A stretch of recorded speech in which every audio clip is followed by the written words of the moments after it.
Bonjour, on se retrouve pour la correction des questions de lecture 1 à 8, page 200. Alors je vous félicite, vous avez bien tenu compte des derniers conseils, en particulier je n'ai trouvé quasiment que des réponses formulées au présent. Attention, même quand vous citez le texte, vous avez le droit ponctuellement de transformer des passés simples ou des imparfaits en présent pour mieux les insérer dans votre phrase-réponse. À ce moment-là, vous mettez la terminaison modifiée entre parenthèses. Mais dans l'ensemble, à une exception près, tout le monde avait bien rédigé ses réponses au présent. Donc ça, c'est très bien. En revanche, j'ai trouvé encore quelques réponses qui n'étaient pas tout à fait rédigées sous forme de phrase. En particulier, pour la question 1, lorsqu'on vous demande de relever des mots dans un texte, ici on vous demandait de relever des adjectifs, cela ne dispense pas de faire une phrase-réponse avec un sujet, un verbe, un complément, plutôt que de balancer tout simplement des adjectifs sans phrase, seuls et parfois même sans guillemets. Voilà.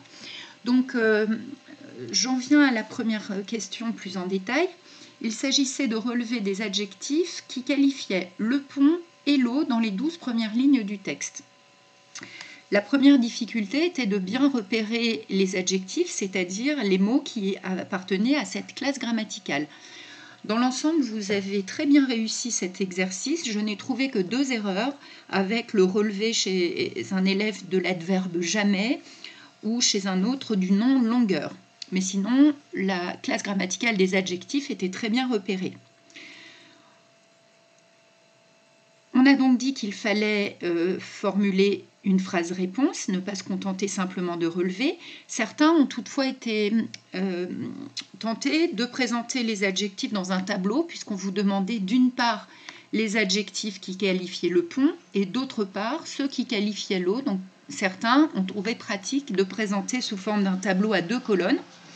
Là encore, il vaut mieux rédiger des phrases complètes, c'est ce qu'on vous demanderait le jour du brevet, sauf si on vous demande explicitement dans la consigne de présenter votre réponse sous forme de tableau, vous devez rédiger une phrase complète. Et peut-être même 2 phrases. En l'occurrence, là, il était plus pratique de présenter, de rédiger une phrase-réponse pour les adjectifs qui qualifiaient le pont, une autre phrase-réponse pour celle qui qualifiait l'eau. Cela donne, par exemple, les adjectifs qui qualifient le pont dans les 12 premières lignes du texte sont terribles, différents et mauvais. Phrase suivante. L'eau, quant à elle, est qualifiée de traîtresse, noire, bruyante, rapide et chargée, laide et épouvantable, périlleuse et profonde, et froide. Quelques adjectifs ont été relevés à tort. Ils appartenaient bien à la classe grammaticale demandée, mais il ne permettait pas de qualifier le pont ou l'eau. J'ai trouvé par exemple le relevé de l'adjectif grand. À la ligne 12, attention, l'adjectif grand qualifie le pilier, donc il n'était pas à relever. De même, à la ligne 6, l'adjectif salé désigne la mer. Alors on pourrait se dire que l'eau est salée, mais là, de fait, la comparaison avec la mer salée vise surtout à évoquer l'immensité et la profondeur de l'eau qui se trouve sous le pont. Donc celui-là non plus, il n'était pas nécessaire de le relever. Autres adjectifs sur lesquels vous avez pu hésiter, ce sont les adjectifs qui qualifiaient l'épée. À partir du moment où le pont était constitué d'une épée, vous avez été tenté d'expliquer que ce pont était tranchant, était étincelant, etc. Donc là encore, les adjectifs aiguisés, étincelantes, solides, rigides et cloués s'accordaient avec l'épée. Ils n'étaient donc pas directement des adjectifs qualifiant au masculin singulier le nom pont dans le texte. C'est pour ça qu'on pouvait les laisser de côté. En revanche, on attendait bien une liste complète. Quand on vous demande un relevé d'adjectifs, il ne suffit pas d'en donner 1 ou 2 avant de passer à la question suivante. Il faut, surtout quand on vous donne une limite de lignes, ici les lignes 1 à 12, il fallait tous les relever. Ensuite, il y avait une deuxième question qu'il ne fallait pas négliger.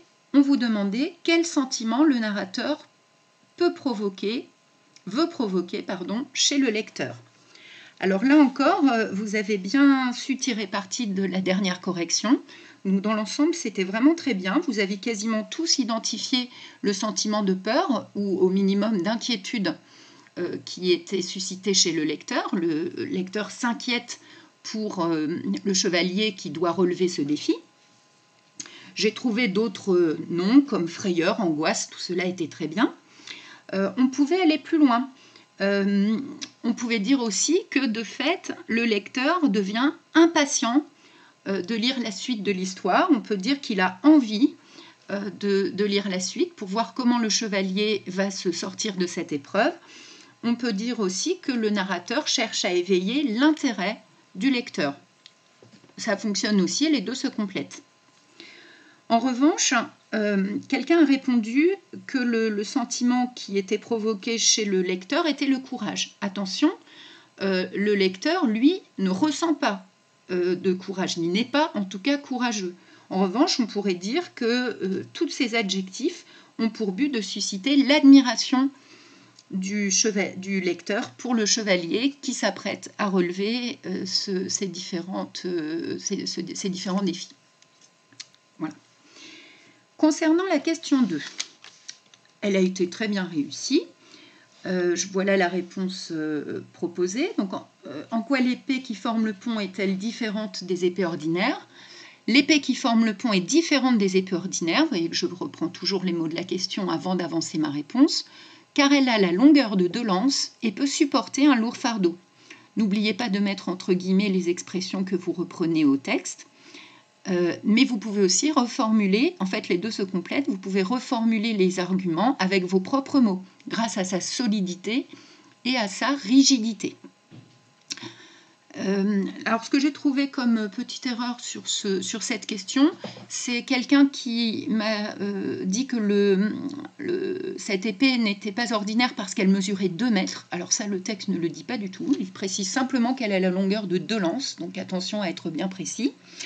Et puis, autre petit défaut, attention à l'utilisation des mots familiers. Certains ont utilisé l'adverbe, si on peut dire, hein, presque le préfixe, en tout cas le mot latin, hyper. On ne peut pas dire que l'épée est hyper longue, par exemple, ou qu'elle est hyper solide, ou hyper rigide. Il faut remplacer ce terme familier par un adverbe du type extrêmement, particulièrement, ou tout simplement très, qui convient très bien. Question suivante.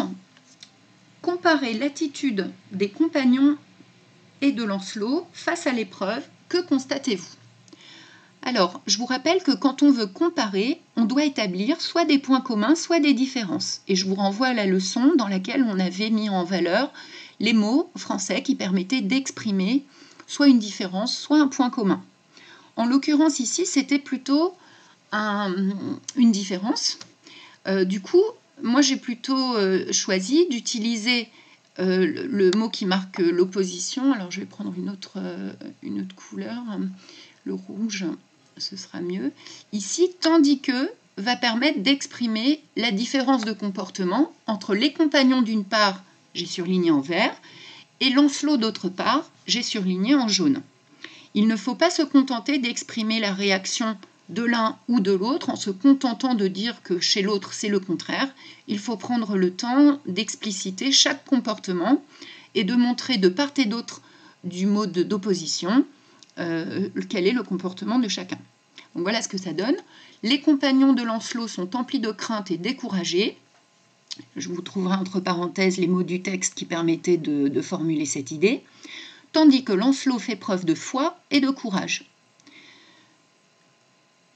Sa foi en Dieu le conduit à rire de la prudence excessive de ses compagnons, qui eux ne font que pleurer et soupirer. Lui n'a pas peur, à la ligne 30. Voilà. Question 4. Pourquoi est-il écrit que Lancelot prend d'étranges dispositions?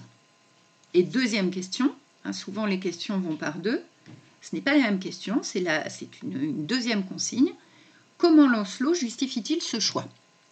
Alors ça, vous avez trouvé tout à fait facilement. Les dispositions prises par Lancelot qui dégarnit ses pieds et ses mains de leur armure sont étranges.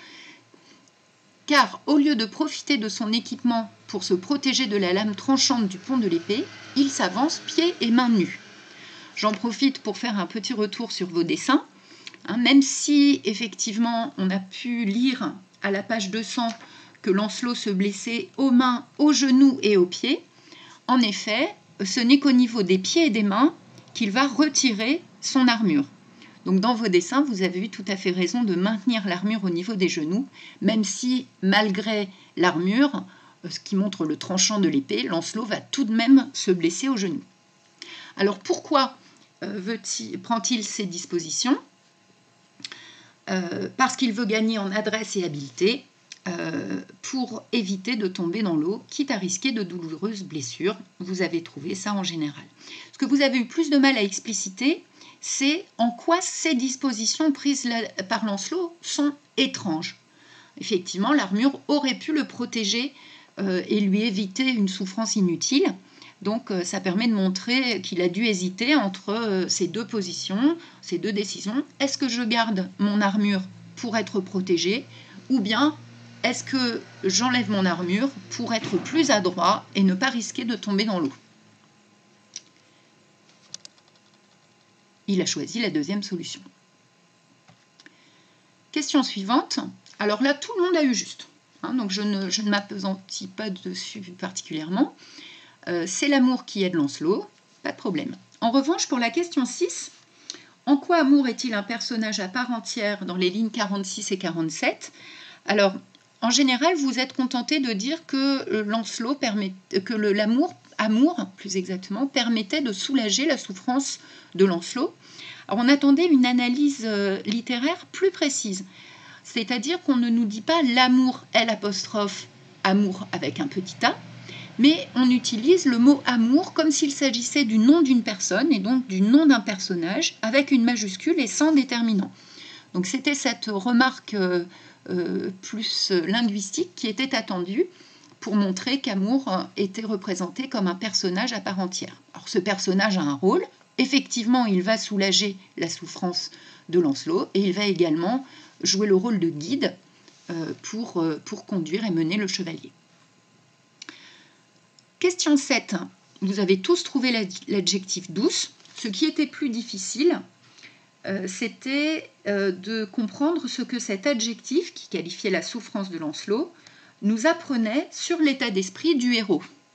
Alors il fallait formuler une nouvelle phrase pour cette deuxième question. J'en ai même construit 2. Le chevalier est prêt à surmonter toutes les douleurs pour celle qu'il aime. Cet esprit de sacrifice et de dévouement total est caractéristique de l'amour courtois. On a ici l'expression même de la courtoisie du chevalier. Et dernière question. Dans l'ensemble, vous avez bien réussi. J'ai juste trouvé un contresens de quelqu'un qui pensait que l'attention des lions avait été détournée par les 2 autres compagnons de Lancelot et que c'était la raison pour laquelle il ne les retrouvait plus de l'autre côté du pont. Mais ça, rien ne le dit dans le texte, on ne vous demande pas du tout d'inventer quoi que ce soit. L'explication la plus simple était plutôt d'y voir une illusion, un enchantement, destiné à faire renoncer Lancelot à l'épreuve.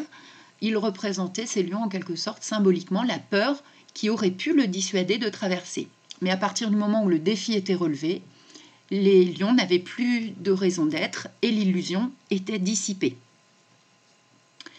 Alors, je vous avais demandé dans le cahier de laisser la place pour la correction, mais également pour le bilan. Alors, le bilan, quelques personnes ont choisi d'y répondre emportées dans leur élan, mais c'était assez difficile à déterminer, en particulier parce qu'aujourd'hui, nous vivons dans une société déchristianisée qui est très différente de celle du Moyen-Âge. Voilà le bilan que je vous propose. Dans ce texte, Lancelot est représenté implicitement, c'est-à-dire d'une manière sous-entendue, à l'image du Christ, figure sacrificielle par excellence, qui fut lui aussi blessé aux pieds et aux mains pour franchir par amour le douloureux passage de la vie à la mort. N'oublions pas qu'au Moyen-Âge, la religion chrétienne est prépondérante en Europe. Voilà, j'espère que ces éléments vous ont permis de mieux comprendre le passage du pont de l'épée. On se retrouvera bientôt pour la lecture à la 3, une entrevue secrète. À bientôt!